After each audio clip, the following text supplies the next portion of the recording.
and gentlemen, it's great to be back. This is SPNation Season 3. We are on episode 31 and today is March 17, 2025. My name is Sel Guevara and we are with Ael Banal and our very own Coach Hammer, aka Martin Antonio. Good evening, everyone! Good evening. Happy Monday. Happy Monday! Huling magkasama tayong tatlo, Christmas. Tagal na. Christmas. Lagi ka absent. Oo. Lagi ka absent. Dami kong ganap eh. Ang hirap hanapin ng tita Sel nyo eh. Tita, no? Uncle na kasi ako. Uncle ka na pala. Huwag kumats tayo. Sorry! Nawala sa isip ko. Nagtuturo na nga ako ng AP kanina. Wait, pero young at heart tayo pa rin. Of course. Oo.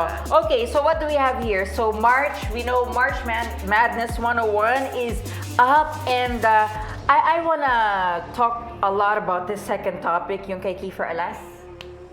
And so yeah. I think, yeah. Yeah, and then Conor McGregor versus GSP, if this is a mismatch or not, what's going to be interesting about it. And of course, our SPN expert picks from the NBA is coming up right at your screens as we speak. Okay, let's begin with March Madness 101. So, as you know, lower seeds are always hungry. We always want to see Cinderella teams rise up. And of course, we want to make now these NBA mock draft picks. So, guys, take it away. What do we expect here in 101? Unahan to? Kasi ako, I'm a big fan of college basketball. Sobrang down year yung Ohio State basketball my school. That's one thing. And surprisingly, Ace Bailey and Dylan Harper of Rutgers University didn't pan out as well as we wanted. Right. Itong dalawang to ay top 3 players in the upcoming draft. Yan yung tinitignan nila along with Cooper Flag, who is, pinag-usapan natin for the longest time tayo mga analysts dito sa SPNation. Rutgers is, ano ba to? C- to F yung grade nito. Baka nga, so D. Para medyo ang baba mo naman mag-score. They're playing 500 basketball. They're 14 and 14 the last time I checked before conference play started. Mukhang hindi pa papasok sa pool of 68. Kasi may first 4 tayo, 4 na magna-knock-out to get into that pool of 64. And then we are, when USNCAA are divided into 4 conferences, 16 teams, single game elimination. Kaya madness. Right. Madness talaga. Pero ako, Rutgers recruited 2 of the top 3 players. They were expected to produce so much. Their NIL deals are up there just underneath Cooper Flag. So it's underwhelming for me. Kailangan ko lang ilabas yun kasi high expectations ako nung na-recruit nila to. Of course. Not to the point that they're wearing a different brand of shoes. Right. To their uniform supplier, ganun ka big deal, and they're playing for Rutgers University, which has a long tradition of producing NBA players, but they're not a blue blood program, and they were looking at turning the corner this year and being relevant again. But again, hindi sila naka-perform like that. But not necessarily about these two guys because they're averaging at least 15, 5, and 5 for both of them. Okay, so guys, can we not show on screen Sabrina? Yeah. There you go. Thank you very much. Okay, so we got a total of 68 teams, and then Coach Hammer, you're saying that some are a little bit too overestimated. Oh, marami overrated teams. Yeah, okay, so does this mean that it's only Cooper Flag of Duke who deserves this hype? Or is there anyone else that we... That's a great thing about March Madness. Anything can happen. We've had some very prominent players in the past that didn't even make it out of the Sweet 16. In case, okay, let's go through a little bit of education. Yung medyo bata na. Simulan na natin dun sa Cinderella Run ni Carmelo Anthony. Okay, so para dun sa mga bagets na nanonood sa atin. Kasi kami, pupuntahan namin yung Michael Jordan, Patrick Ewing eh. Alam mo na yung mata niya ngayon eh. So, ika-cap natin dun sa mga Cinderella runs. Pag sinasabi natin Cinderella runs, Selena, yun yung mga under-ranked teams. To start the season, kasi sa Amerika, nagra-rank sila ng top 25 teams. So, 1 to 25, pinagbobotohan. Kunwari, 3 kami bumoboto, may panel. Yung year na yun, 2002, the Syracuse Orangemen was not ranked anywhere. And then, they won it all. Ganun katindi na dahil dadaan ka single elimination, tapos meron ka mang sarili mong conference, they were playing in the Big East, if I'm not mistaken. Syracuse went through the gauntlet, won the regular season championship, won the NCAA against I think they played Kansas, if I'm not mistaken, in the Final Four. And going into the finals, Melo Anthony, Hakeem Warren, Gary McNamara, yung team na yun. Maalala nyo kasi si Carmelo Anthony won an NCAA championship and went to the NBA right away. He's one of the he's the only a few NBA stars who actually won in the collegiate level. And for those of you who don't know, ibang-iba ang college setup sa America dito sa Pilipinas. Dito sa Pilipinas, we have a few leagues and yun na yung main league. Actually, having played college ball also in the States, no, it's a long season, about 30 games. Okay, magsa-start siya around October, November. So ito guys, in case you didn't know, mga Pinoy, ito yung international global calendar ng basketball na hanggang ngayon hindi pa rin natin sinusunod. Parang even Japan and other Asian leagues are following it because of the FIBA. Yeah. And yet FIBA is still not there yet. So anyway, sa America, June to August ang summer. So yan yung off-season. And then people, sa college, people go to class mga September, late August. And then, they play a bunch of games before Christmas. Yan yung first time, mga 3 months na yan of just playing different teams, possibly in your conference, possibly not in your conference. And conference starts not till January. Ano yung conference? So conference is basically kung sino yung team mo talaga within the area, yung league in the area. So Big 10, Big East, Pac-10, Big West, so many. And yun yung parang may championship yung conference na yun. So yun yung parang UAAP, yung parang NCAA, maglalaban-laban. But hindi yun yung main event. Yung main event, itong March Madness. Scramble sila lahat dyan. From all the games that you've played from September all the way to before March, you're collecting points in statistics. Whether or not you can make about 100 teams in the Division 1 alone, 64 will only make it. And from there, knockout na to, and that's why it's so beautiful kasi anything can happen in one game, hindi 7-game series playoffs. It's just one game knockout. Kaya maraming upset yung mga nangyayari. So, very, very exciting thing to look forward to also for March Madness. Yep. Graphics, guys, let's put the Kiefer thing in the next. Okay. Anyway, so yeah, I mean, this is gonna be an interesting season. But yeah, is it too early to say that we got like mock draft picks for naman. the NCAA? Too early? Bago pa naglalaro yan, naka-mock draft na yan dahil nga merong So, masali ka ba bro ng bracket busters? Bracket. Pero syempre, lagi kong kinukuha Ohio State yan, di ako nananalo. Out of loyalty. Out of loyalty. Hey, you're wearing the hat right now, by the way. So, okay na ako nag-champion kami ng football. So, okay na. Pakizoom ng cap. Pakita na yung Ohio State. Kasi kanina lang in-announce hindi sila pasok sa group of 16. So, sinuot ko na rin para at least loyal ako. But again, mock draft for all the players out there. Nabanggit ko na nga yung tatlong tinitignan ko. Of course, Cooper Flag is box office. Yeah. If you don't know, you should get on YouTube and watch some of the highlights dahil nag-conference play. Nakakatuwa nga tong Duke na to. I think they're the number 1 seed dapat talaga eh. Kasi they won the semifinals of the ACC, the top conference, without Cooper Flag. The team is really stacked. Meron silang guard na nagtit 2-3-4 na. What? How tall is he? He's 6'6". So, pero Cooper Flag is listed at 6'9", but he's taller than 6'9". Yeah. Pagka nakikita mo siya, 6'10" probably. he plays bigger. But I think Duke has the tools. And nakita natin yung spreads dyan all over. And it'll be an interesting March Madness in Tennessee. Looks like a team that is a team to beat. I like how they closed out their SEC schedule. Right. Kentucky still the favorites. Iowa State second. Ito bro, ikaw, kuha nga na isang dark horse dyan sa listahan. Pare, hindi siya dapat dark horse. But sino? But Duke, just because they're performing below, but I think they can definitely make the Final Four. Ako may dalawa akong Sige, go. Rick Pitino. Rick Pitino, St. John's. And Michigan State.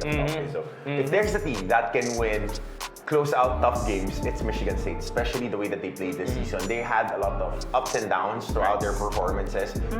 Para silang Jekyll and Hyde. There are games that their first half is really, really good, and they would be really, really terrible the first 12 minutes of the second half. Ganun sila naglalaro. So, Coach Tom Izzo, of course, is well-decorated, Long long-time time. coach of the Michigan State Spartans. And silang dalawa ni Rick Pitino, I think, Long time also, but different team, yeah. Different teams. Of course, Rick Pitino won with Kentucky, he won with Louisville, his latest championship, and now he's with St. John's. We'll see how this would pan out ngayong March Madness 2025. More Cinderella stories to happen. Tsaka gusto ko naman, hindi na nga Luther Vandross na one shining moment. Hindi na ba? Pinalitan na ba? Hindi na si Luther Vandross eh. Nung panahon natin hanggang, I think... Every year yun, every before year. he passed, it was Luther Vandross on that one shining moment.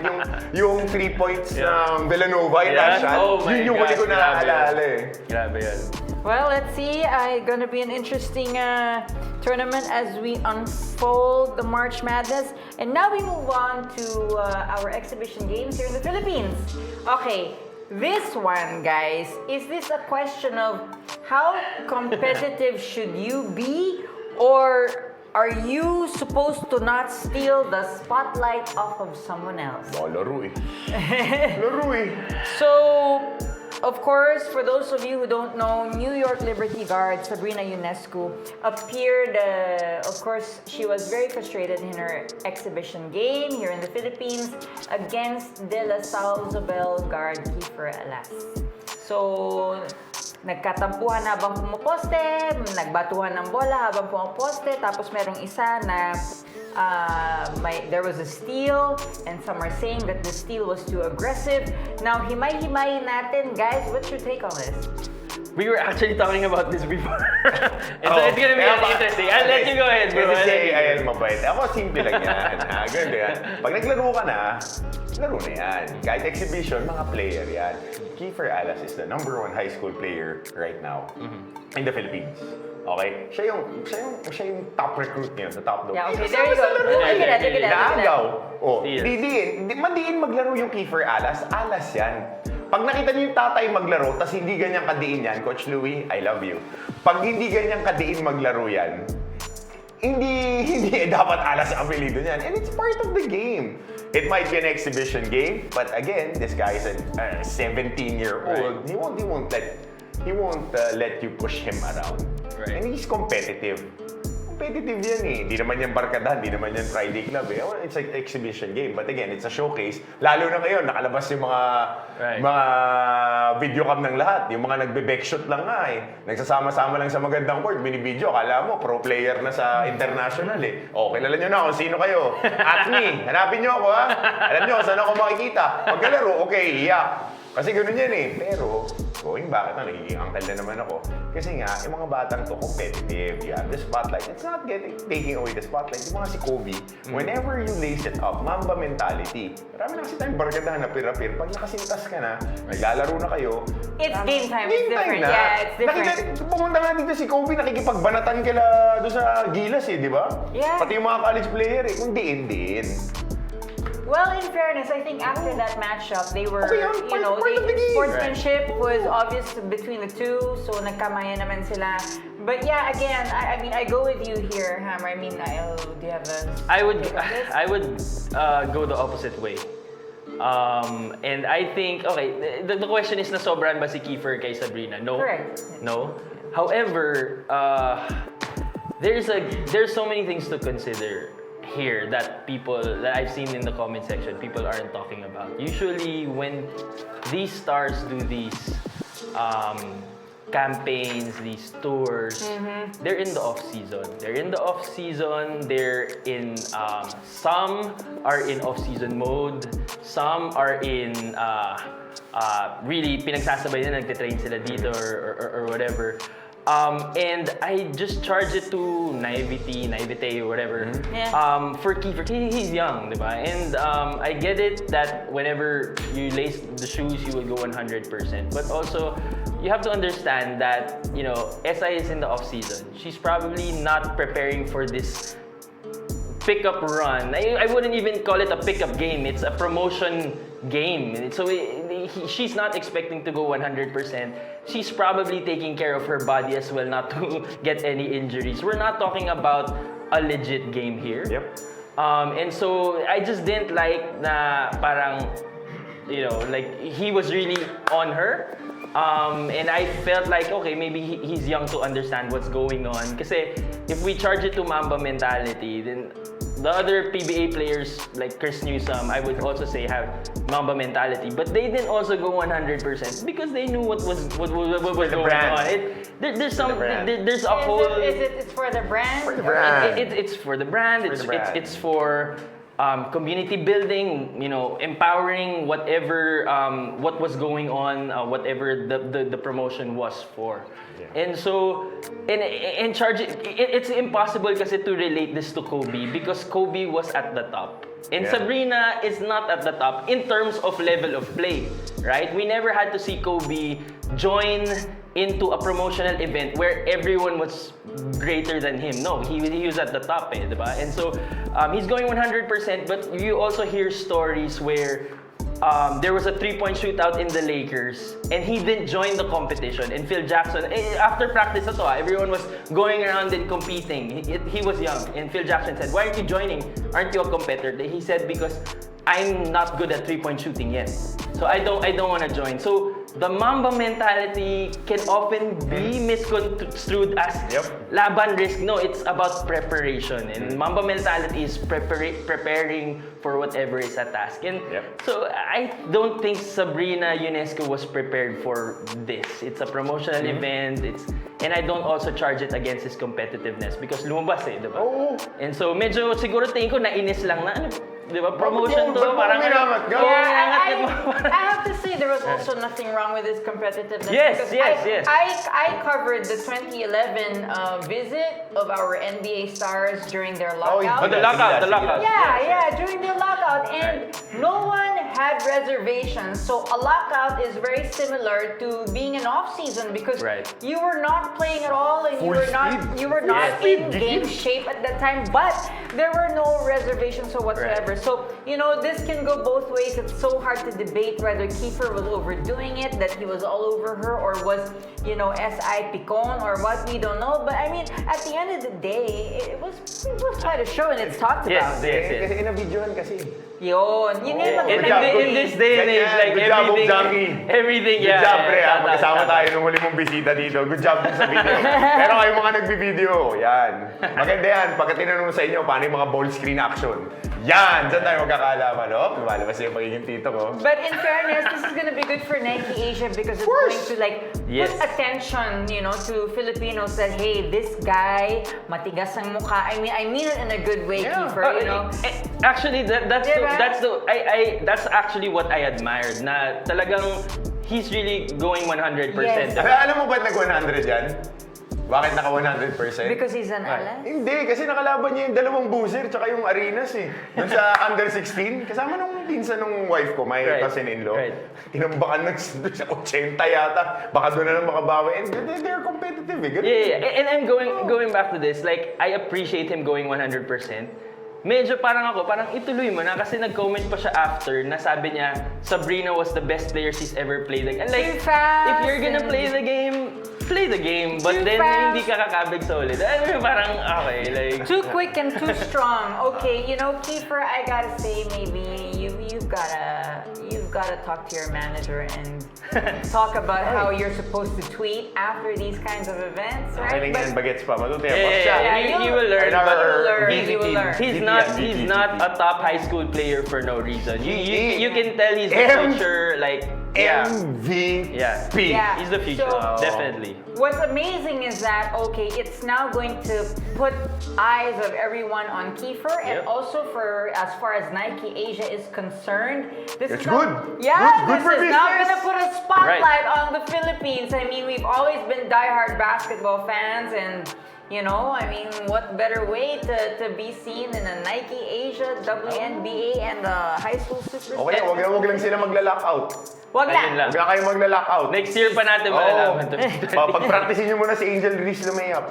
Yes. Well, that's a pretty interesting conversation. Okay, so any other last words about how you think this is going to affect basketball? It's good, right? Very good. Kidding aside, joking aside, Sabrina Ionesco being here on the inaugural year of the WMPBL being established, The UAAP girls basketball for the first time played with 14. Congratulations to UST, NU, the Salzabel, and the Ateneo. The Baby Eagles ang tawag ko sa nila kasi I've been working out with them. It's a good thing. Pati dun sa mga female basketball players who have been taught by the dads. Dad ka na rin. Exactly, that's what I was gonna say. Na kino-coachan. Yeah. And personal take, nung nakita ng daughter ko na, ganito pala naglalaro, ganito. Yes. It becomes aspirational. Right. Of course, thank you Nike for bringing Sabrina Ionesco here. And it's a big deal. It might be a tipping point for our female basketball players. Hopefully, no? Hopefully. It's something that we can look forward to. I'm gonna have a daughter, and so for me to realize that things are moving in women's sports, especially women's basketball, like it excites me for what is to At come. saka they want to be here. Yes. Diba? Yes. They want to be here. Yeah. And, That is a statement, That is a statement. So let's see how this is gonna unfold for basketball in the Philippines, basketball in worldwide. Asia. Think Yeah, of worldwide. Women's basketball. Yeah. Imagine when Kate then Clark goes here. Oh, that's gonna be crazy. That would be crazy. Yeah. Sold out for sure. Definitely. Yep. Manifesting that's gonna happen. Mangyayari. For sure. Basta basketball, mangyayari yung darating sa Pilipinas. Exactly. All right. But in the meantime, before we go back to basketball, let's jump in from basketball to mixed martial arts. Okay, this is aggressiveness versus versatility, or like knockout prowess versus technical mastery. Conor McGregor versus George St. Pierre, two guys who haven't even faced up each other. So, kanino ka? Anong weight class? Yun ang una mong Exactly. yun ang una mong titignan kasi GSP has moved from 2 or 3 weight classes na to. And I think he can add more weight and could go maybe light heavy na nasa middleweight na siya, welterweight. But technique-wise, may size advantage kasi si GSP. And I like ground-based players. Ang laro kasi ni GSP is he is a wrestler. He's a grappler. He would take you down. And if we know something from history, nagkaroon ng problema si Conor sa mga jiu-jitsu, wrestlers, kay Khabib. Si Khabib, pag na-takedown ka, naka-leg lock na siya, hindi ka na makakahinga para ng vice grip. Kasi ganun talagang ground game ang weakness ni Conor. Pero if it's striking, kasi si Matt Serra, naisahan tong si GSP nun di ba? So, sa akin, ako, mas GSP ako kasi GSP is more of a technical fighter. Yes. And I like wrestlers. I really like wrestlers because just for the fact that if you're going head-to-head ground-based jiu-jitsu and wrestling, wrestlers can put a little bit more weight on you, especially if they're a little bit bigger. And karamihan ng panalo ni Conor is striking, standing up. Right. I agree with you that it depends on what weight class or what division we're going with. I think obviously if we're going with Conor having to move up to GSP's weight class, I think GSP would be for the advantage. Both of them are really tactical and methodical in just different approaches. And so if we move up, I think it would be to GSP's favor. It's gonna be a very probably boring game to many, but if you really know what GSP is doing on the ground, it will really excite you. He will shred Conor to pieces. But also, if GSP goes down to Conor's weight class, I think it will be a very toe-to-toe fight that Conor will just really attack and strike. He will be faster. He will be quicker and more agile in every step of the way. He's had a lot of successes in lower weight class divisions, and so that's how I would base it. It's hard to kasi ito yung may class kasi. Yung welterweight ni Conor McGregor, that was towards the latter part of his career na. And yun yung starting point ni GSP. When he was a welterweight, doon magbabangga yung timbang nila. And GSP has the height, the reach advantage against Conor McGregor. Conor McGregor has an advantage on aggressiveness, pero kasi si GSP takedown specialist. Yes, submission. Not even submission, it's ground control. Kasi pinakamahirap when you're for guys who don't do fight sports. Kaya magandang base ng jiu-jitsu. You can use your weight against your opponent without exerting too much effort. You just Right. need to anchor yourself on Yeah. him. You grab his shoulder, you anchor your leg on his back leg, and you can put pressure on him. Na kahit magpipigla siya, dun yung nakakapagod. For gifted fighters who knows how to fight off their back, which hindi natin nakita kay Conor McGregor, No. yun yung magiging mahirap. Right. Kasi si GSP, marunong mag-jiu-jitsu, marunong pa mag-wrestle.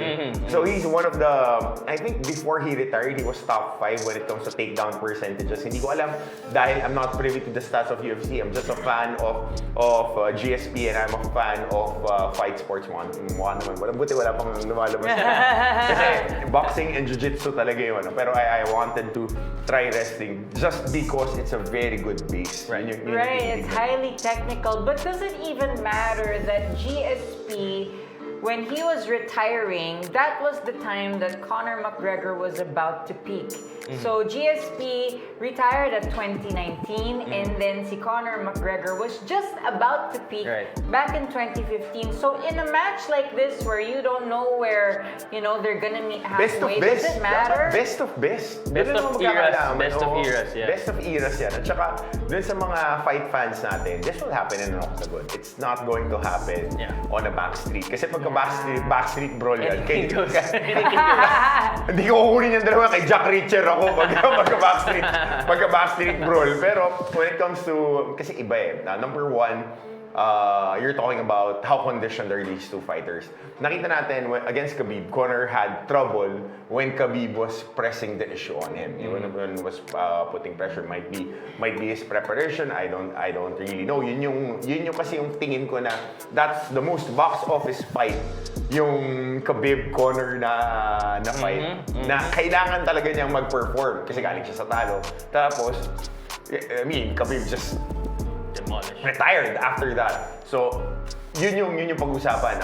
Again, will it be a boxing match? Will it be an MMA UFC style match? Mixed martial arts? Right. Would it be in an octagon? Would it be like K1 fighting? Diba? Na striking lang, hindi ka pwede mag-takedown. So maraming titignan factors. But if it's UFC style, peak on peak, I'm going GSP. Are you going GSP? No, if we go lower, in a lower weight class, I think Conor would be able to you give do it. Conor. Yeah. So hard. This is the type of stuff na you just put on a video game and Oo. simulate. Ganyan yung mga usapan na pag meron kayong reunion ng mga barkada mo ng mga UFC fans. O pre, hanggang dito lang yung usapan natin. Kasi mamaya baka magsuntukan na kayo. Yung mga ganyan kalalim na usapan. Yeah. Di mo alam kung dadaan ka sa technical o pagalingan ng knockout. Pero but- ito lang. Pinakamagaling magbenta ng fight si Conor McGregor. Yes, correct. Silang dalawa ni Ronda Rousey, Yeah. I think. Yeah, well, also extending to boxing, also Floyd Mayweather. That's why Floyd. the Floyd-Conor fight was a hit. Yes. Even though it was based on the hype, it was obviously a disappointment. But they were able to sell so much more because they are promoters by heart. And so. as the great philosopher Sean Carter said, Philosopher. I'm not a businessman, I'm the businessman. Yep. Hindi nyo alam si Sean Carter. Si Jay-Z. Yung ano niya. Yung edad nyo. Ang tanda, no? Lumabas eh. Lumalabas eh. Hindi na kilala ng mga Gen Z yan. Okay, we switch back to basketball now with our SPN expert picks in the NBA. Starting off with, we got the Heat versus the Knicks. Ano ba to? Opensa ba ng Heat? Lalamig ba to? O iinit? What do you think is gonna happen, guys? Wala to, 6 straight losses to Miami.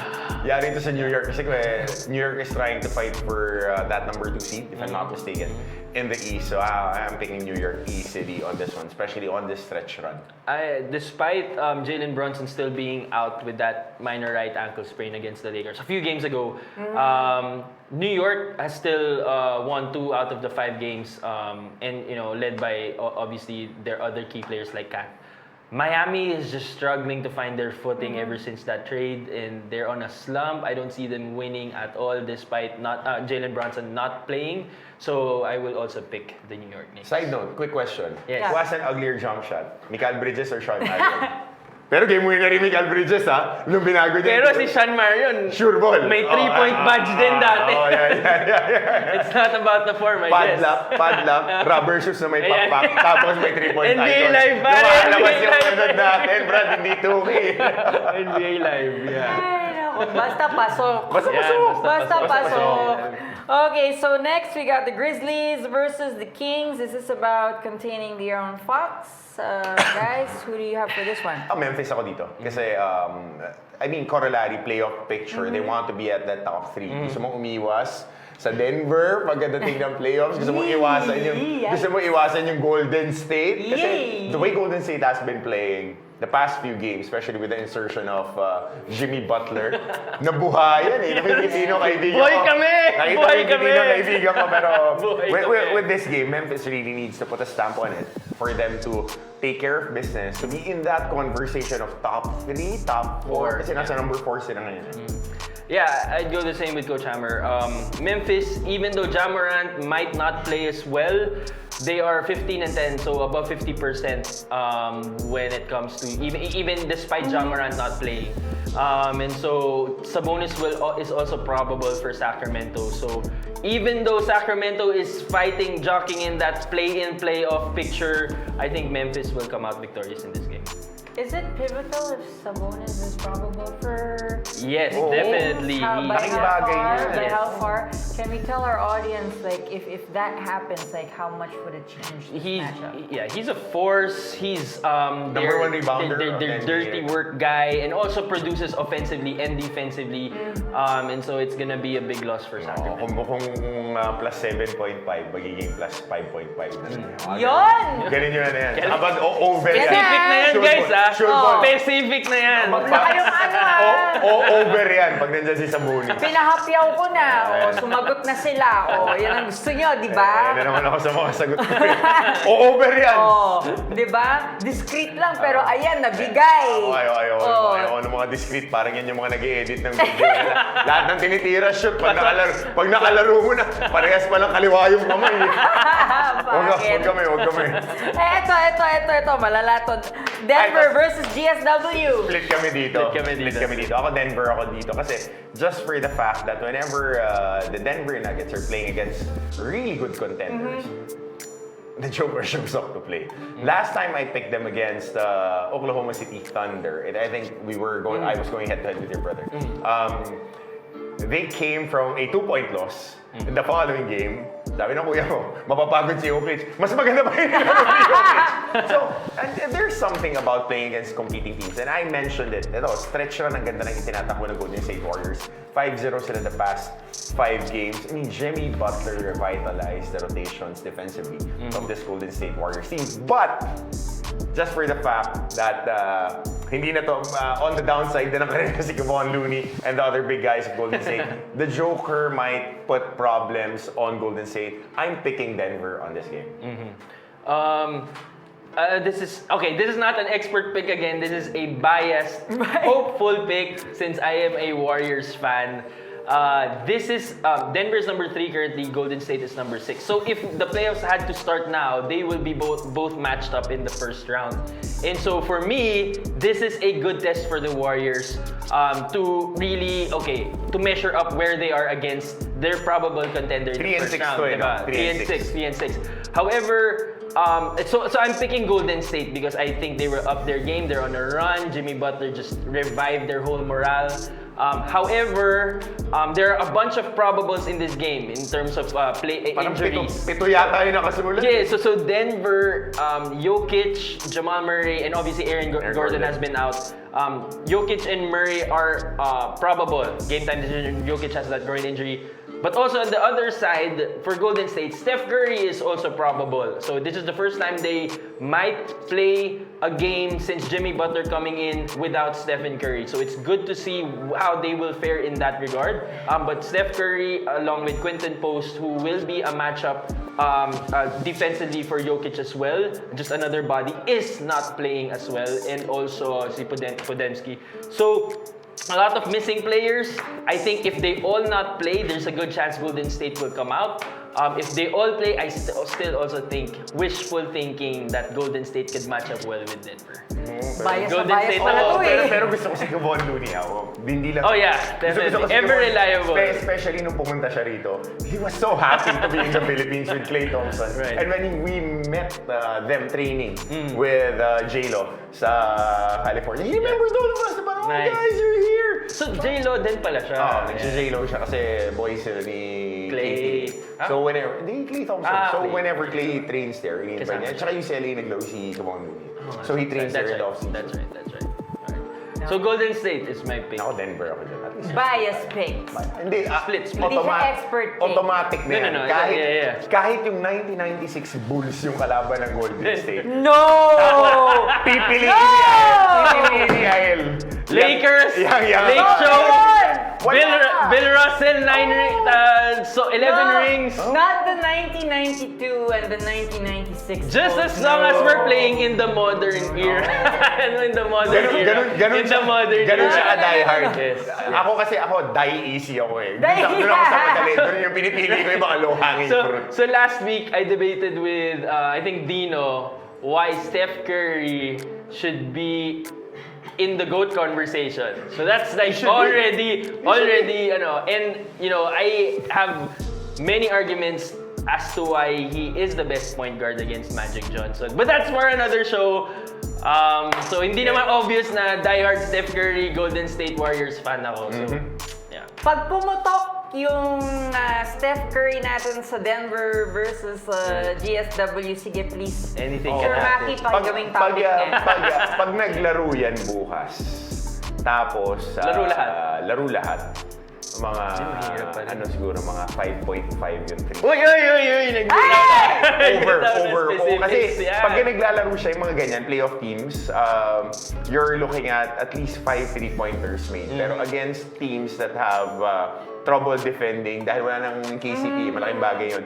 Yung mga humahabol sa screens, more than about 5.5 3-pointers made. Okay guys, so expect a shootout, no? Yep.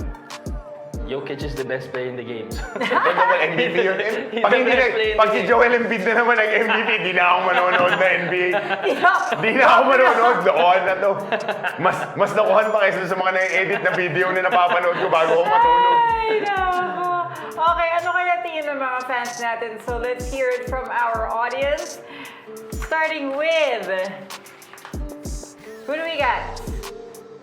Si Benjamin Oliver, okay. Kailan ang start ng first round of NCAA? I think patapos na yung Yeah. conference games this week. So most probably it would be this coming weekend if I'm not mistaken. We gotta get the dates, i-update namin kayo next week dahil mag-up din sa SPNation ang mga NCAA spread. So antayin niya na. I think it would be the first 4 would be played on a Thursday before the first round weekend. That is so exciting. Okay, next, who do we have? Gino Trinidad, ano ang masasabi ninyo sa pagkaputol ng win streak ng Cleveland Cavaliers? That's part of the game. Doesn't define how good of a team they are this year. They've won. They're really a great team. Proven so, and Donovan Mitchell has proven to be that guy to trust in the clutch situations, who they've been needing all these years. And so, great coaching, great overall team. Let's see how they will fare in the playoffs against more experienced teams like Boston. So may picture na ni Donovan Mitchell sa locker, si Drew Holiday. Yung matchup na antayin natin pag nagkita sa conference finals. Manifesting. If you want to be the man, you have to beat the man. Exactly. And the biggest bullies right now in the East is the Boston Celtics. Yes.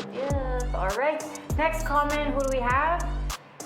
CJ Reponte says, syempre, star yan. This is about SI. She's a star in the WNBA. Tapos makakalaban male athlete. May konting tense talaga dyan. So, what is he trying to say, si CJ? What tense are we talking about? Is it because SI is coming up against a male athlete who might be physically aggressive? Sanay naman na siya sa banggaan na yan. Pero kaya understood na yun. Iba pa rin ang male athlete. Shoutout kay Coach Francis. Yun yung conditioning coach niya sa Parañaque. mean, Kiefer is really athletic and one of the top, if not the top high school player here in the Philippines. Yeah. Iba pa rin. Logic speaks, science speaks. Males are a little bit stronger. Of Sabi course. pa nga off-season pa sa Sabrina yun. Right. Yeah. It's basketball. You don't need to see gender. If you're dressed up, Right. ako, kung babae, lalaki, kung sisikuin kita, wala pa akong pakialam. Maglalaro at maglalaro. So, you gotta, if you're competing 5-on-5, if you're competing on mixed, gender doesn't matter, your sex doesn't matter, your orientation doesn't matter. The only thing that matters is, are you helping my team win? If you do, okay ka sa akin. If you don't, gotta find another team. Ganun lang kasimple yan. So we gotta take away the thinking caps na ganyan. If you're playing 5-on-5, it's a team game. So, ano yung matutulong mo sa team ko? Wala ko pakialam kung ano yung gusto mong gawin sa buhay mo. Kung babae ka, lalaki ka, or whatever. But if you're helping me win, if you're helping the team be better, you have a part on this. You have a part on this squad. And it's your responsibility as an athlete to be prepared. Okay, you're a female, you'll be playing against males. Out of context, pero you gotta expect that they would be a little bit more physical. So what are you gonna do? Yeah, what are you gonna bring Right. to the table Exactly. in that Right. 5? Are you a 1? Are you a 2? Whatever. And do you want to play up the post or whatever? Do you want to just shoot or what? And you have to be ready. You have to be ready. You have to Kasi be ready. pagka ako, ang logic ko kasi, TNP yan, take no prisoners. Dati may mga nagtatry out sa amin football, gusto daw babae, o sige, pinigilan ako kasi nakita na nung coach ko, gusto mo mag-football, paparamdam ko, isa lang crack block. Sabi, tumabi ka dyan, hindi ka kasama sa drill na yan. Okay, gusto eh. Pagbibigyan ko. Yeah. Sabi, huwag ka dyan. So, wala tayong ano. Right. Pagkalaro, everything equal. Everything equal. Pag bihis ka, naka-rubber shoes ka, nakasintas yung sapatos mo, equal tayo. Walang excuses. Hindi ako nakakita na ganyan. Yeah. A 5-on-5 is a 5-on-5. Right? Yeah, I agree. And we saw that na lumabas yung binato nga ni SI ng bola si Kiefer, 'di ba? So may konting, 'di ba? Parang so we know that SI, a high caliber like SI, we will be really competitive. Ang tingin ko lang yung mga manager ng team niya sa WNBA. Papanik Teka lang, atras nyo, baka ma-injure, di ba? Kasi it's a promotion. It's a promotional game, di ba? We don't want that to happen. So, yeah. I assume that SI was not pissed at the Kasama sa Yeah, it's part of the game. Reaction lang. Yeah, I just think she reacted that way. Also because it's a good point that she's just taking care of her off-season conditions. Yes. Yun lang naman. Right. But I don't think she's picon or upset now. Why are you hitting at me like that? She knows that's gonna happen. Akala ko nga, hihingi ng backpick eh. Backpick ka lang, isa lang. Alam ng point guard. Alam ng point guard. Uy, makulit. Ganyan kami lagi. Makulit, hawak ko ng bola. Pre, hindi ka muna dito. Boy, my cue. Tapos magagalit kami sa teammate namin pag di kami sinabi, sakbul kami. Di nyo naalagaan yung point Kasama guard yan. nyo eh. Kasama yan. So, I mean, when it comes to gender, if you're dressed up and you're ready to play, you're ready to play. You don't care whoever you are right there. If you're playing, you're playing. There you go. Okay, CJ, I hope that answers your question. Next, we have Benjamin Oliver. I think hindi naman nasobrahan si Kiefer Alas. Competitive lang talaga siya. Pero dapat ba naging considerate siya for Sabrina? Well, that's what I was going for, diba? Parang he's going 100%, and again because he's young, like you know, Chris Newsom, LA Tenor, Japet Aguilar didn't do the same thing, and they're already in the pros, right? So, and again, that's not against Kiefer because he's competitive. He's a top high school player. That's what he should be doing, and that's what I'm saying. Like, it comes from naivety, pa. The more you get older, the more you realize that there's a business involved, there's promotions involved, there's all these things, and you know, and again, going back to the difference with the NBA players who go around tours.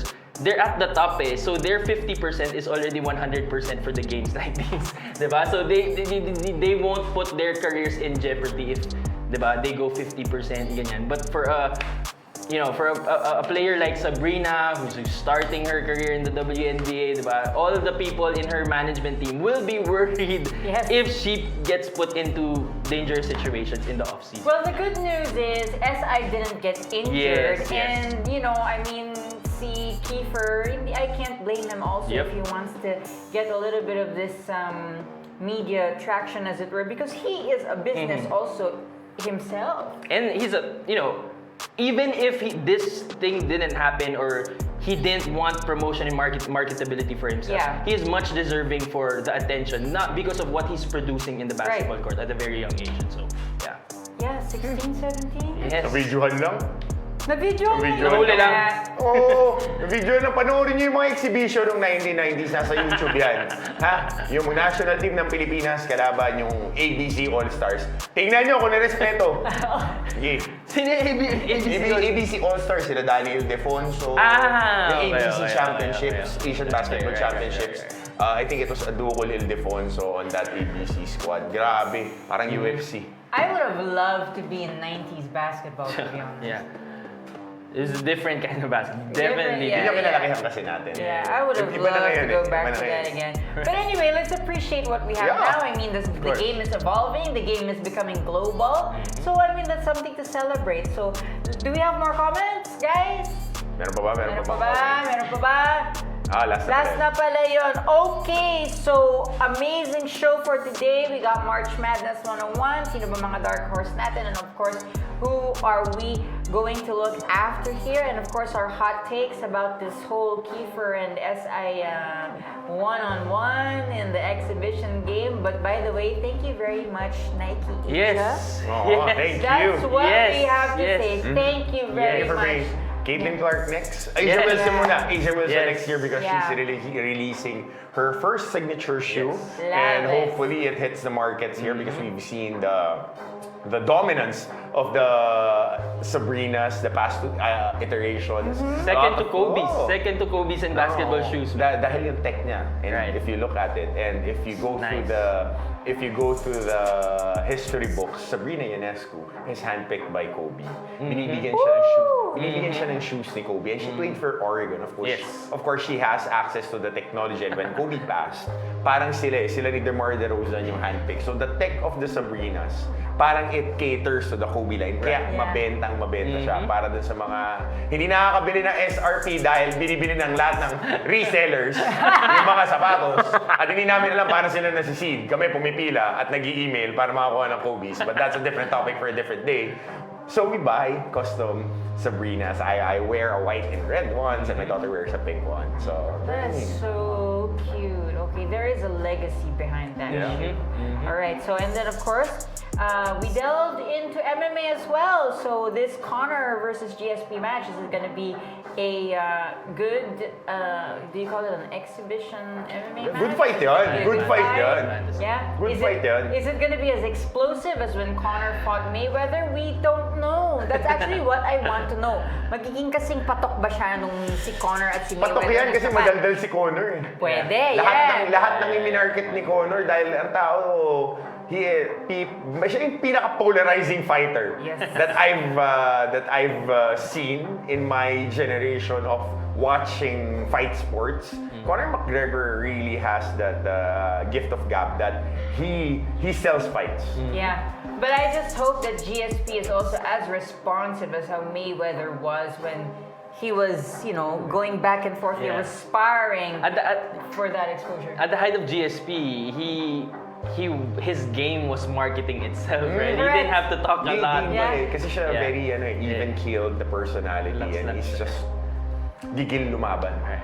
Yeah, people will watch this. Yeah, I want to see that myself as well. Okay, and lastly, of course, our SPN expert picks na naging sa bandang huli, naging bias picks.